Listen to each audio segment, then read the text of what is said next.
Paparusahan si Arlan dahil sa kanyang ginawa. So final pumayag ka magpasabunot kay Katrina. Bakit naman hindi?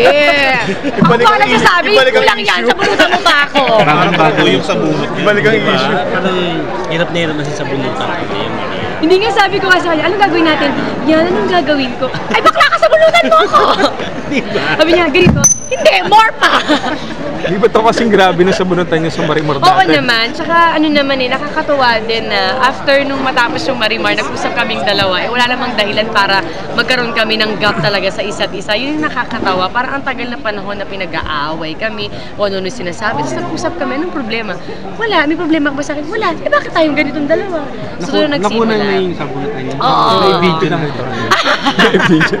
Hindi lang na video, dalawang camera. Okay lang ba sa iyo yung mga steamy scenes naman nila Ding Dong sa Katrina katulad ng pinakita kanina? Okay lang, kasi trabaho ay trabaho naman. As long as professional ka, alam mo yung limitations mo. So, wala namang problema. At ako naman tsaka si Katrina nagkatrabaho na dati sa Marimar. So, wala nang bago sa akin doon. At malaki ang respeto sa akin ni Katrina. Ganun din naman ako sa kanya. Hindi na siya careless. Whisper mo lang naman. Whisper mo na lang sagot mo. Sagot mo din.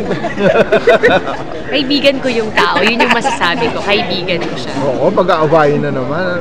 Ay, hindi na. Feeling ko kahit ano nang gawin, wala na. Kasi okay talaga kami. Yun yung nakakatawa doon.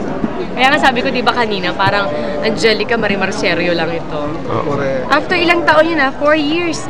5 years. 5 years na. Tapos ngayon na uli kami nagkatrabaho ni Kat.